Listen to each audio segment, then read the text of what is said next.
Tom Brady just lost back-to-back games where the starting quarterback was PJ Walker in one game, who's a third-string quarterback on that team, and Mitch Trubisky, who came in for Banged Kenny up Kenny Pickett, Pickett, yeah. who was in concussion protocol at the time. Those were the last two games, and last night that same Steelers team was only able to put up a measly 10 points. So just some perspective on how bad the Bucs and Tom Brady have been. And to be fair to him, Mike Evans dropped a bomb of a throw that would have almost certainly led to a touchdown, and maybe that would have changed the complexion of the game. He was busy thinking about how he was gonna sign some memorabilia for the refs after the game. That is amazing that happens. And the video is so funny. The ref's like, "Hey, Mike, wait 1 second, please." I'm a huge Bucs fan, man. Mike Evans looks a little slower this year, I will say, after being like such a consistent and underrated player for most of his career until Brady got to town. But he was putting up 1,000-yard seasons consistently every single year, and did so as well with Brady. But like,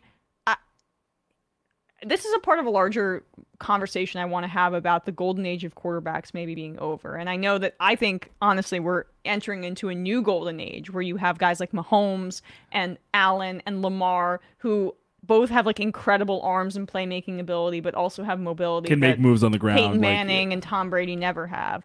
But you see how Brady is falling apart before our eyes, basically, quitting on the team and going to weddings, which he never would have done before, yet still screaming at his teammates as if they're the problem. Then you see Aaron Rodgers, frankly, playing so badly. It's such a drop-off that I am shocked, honestly, because I've always been an Aaron Rodgers defender in terms of his play, but he's been playing so badly, he's become like a check down machine, which I never saw. Well, he doesn't trust his receivers, so I understand that. He really doesn't. But you also have to be able to kind of just make a play, dude, because there's no explosiveness on the Packers roster. They don't take any downfield shots. And that's what he does. Like that's what he's supposed to do. He's the gunslinger, right, but the most accurate gunslinger in the history of the game when you look at his touchdown interception ratio. Exactly. What happened to the guy that was fitting these bombs into tight windows and changing the complexion of the game? He has less help than Brady does. Let's be real here. Oh, no question. I think I would still take the Bucs over the Packers even through all of this. But at the same time, like, we can't let Rodgers get off the hook here. He's not playing well at all. No. What I'm finding interesting is that, I understand, like, a lot, people can become body language experts and become, armchair psychologists or whatever the case may be, saying, oh, like that week Brady yelled at his offensive lineman. He's looked like basically completely furious with everyone around him for the past 7 straight weeks. Except for somebody.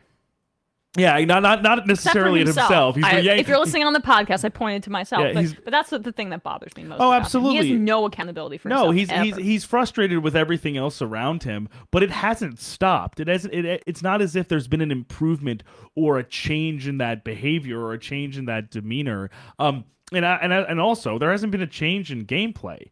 They've not really been able to get anything going on through the air.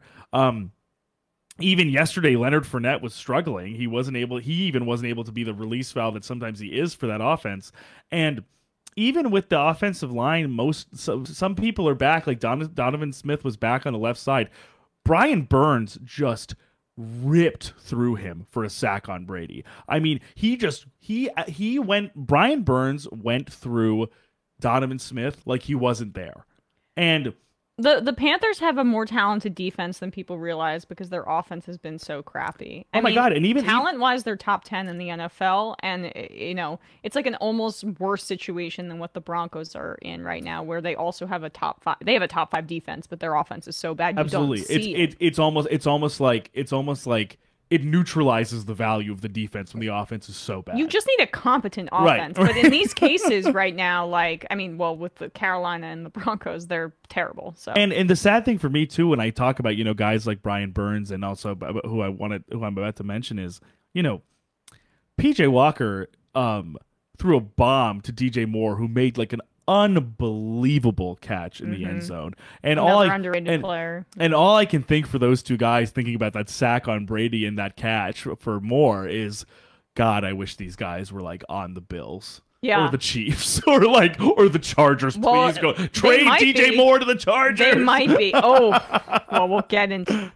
I'm going to lose my mind talking about the Chargers receiving core again. They're so bad. They're so bad, and no one's talking about how bad they are. For me personally, too, I started Justin Herbert in my fantasy league over Joe Burrow, and so Burrow had 40 points sitting on my bench, and Herbert had like 11.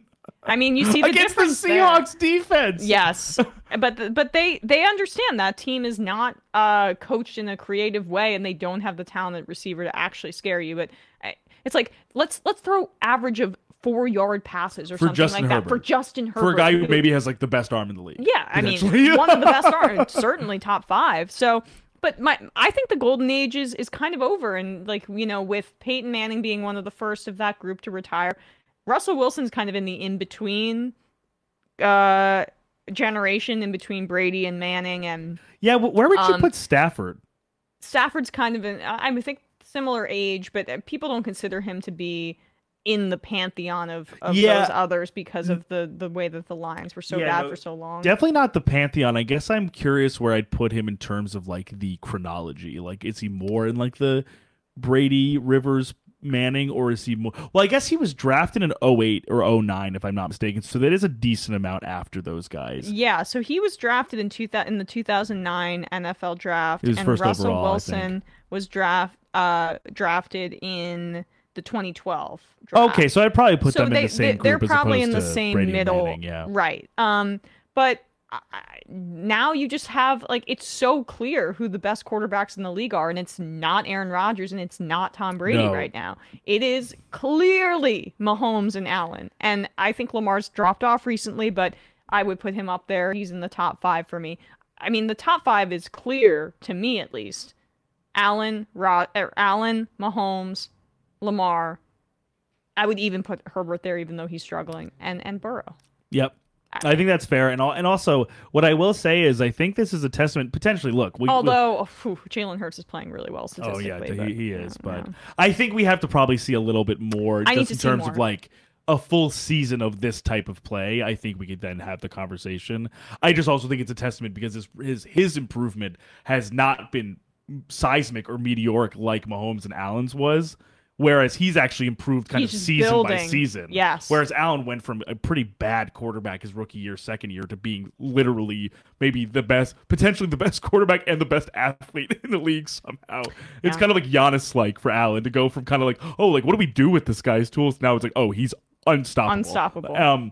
But to your point, like, the interesting thing with Rodgers and Brady is I think based on what we saw last year, based on Rodgers' second MVP in a row from last year, based on Tom Brady leading the league in a lot of passing stats last year, I think we had reason to not expect, regardless of roster construction, such a massive drop-off in quality of play. But that's what happens, But right? I think what we're seeing is, which is something we still haven't seen with LeBron yet, but did see so many times with other athletes, with Dwayne Wade, with Carmelo Anthony, is just at some point the slippery slope of getting to a certain point, and Rodgers being 39 or turning 39, Brady being 45 years old, at some point the age just catches up with you, and you just do not have the same tools you used to have. I just didn't think. I thought Rodgers still had, maybe 3 more top 10 seasons in his career, 2 at least. But I'm thinking he's going to retire after this year. I mean, he wants to just like smoke peyote and do psychedelics and, not get vaccinated. He wants to go on hang podcasts. out with his witch girlfriend. Yeah, right. Oh gosh, I wish he was still his Shailene Woodley relationship was like much more tethered to reality than whatever this wellness pilling is happening. It's an absolute classic trajectory for Aaron Rodgers' paramours, from Olivia Munn to Danica Patrick to Shailene Woodley, now to just a full-on just like TikTok witch. And now you yeah. Like He's like, I don't want a famous girl anymore. I just want like a literal witch. I mean, we're psychoanalyzing both him, Brady's divorce guy energy, texting Ron DeSantis, you up. Aaron Rodgers is like doing every psychedelic possible with a TikTok witch girlfriend. And also, you can, Rodgers basically cut off his fundamentalist Christian family, which was a huge part of like why I thought he was a thoughtful and interesting guy. He wouldn't talk about it, but you could tell he rejected fundamentalist Christianity. He wasn't, wearing a cross around his neck and like in the way that most football players do.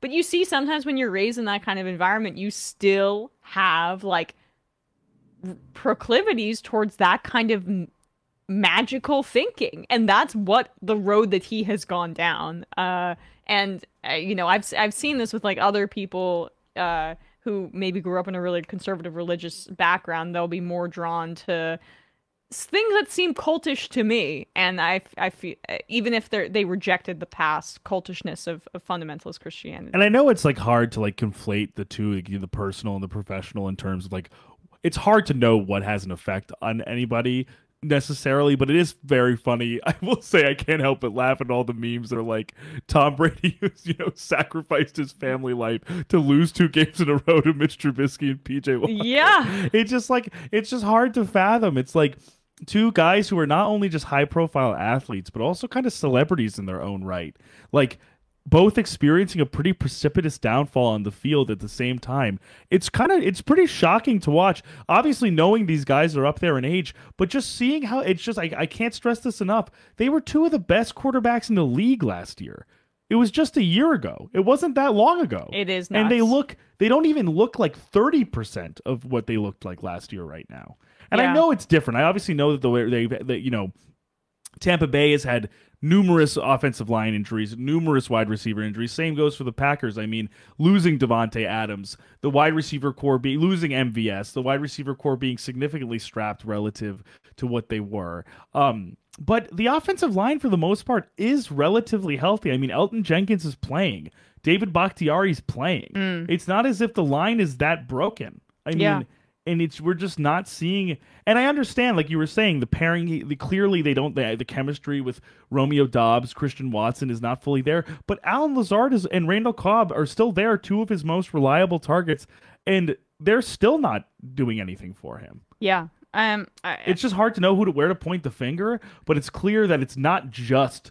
It's not just all of the things that I've been saying about the damn Packers organization for so much. Like it's not just Rodgers. The roster Yes. construction. It isn't only that. Yeah. It's not just that. And I'll say I think I said fundamentalist Christian. I don't know if it was fundamentalist. It was just conservative Christian. So I just want to be clear about that. Yeah, but I know what you mean. Either way, I do think that informs, just to armchair psychoanalyze him from afar, a lot of like the more problematic and troublesome elements of his public personality over the past few years. 100%. So, anyway, it is a little sad for me to see because he's my favorite quarterback in terms of play of all time, and Rodgers, I should say.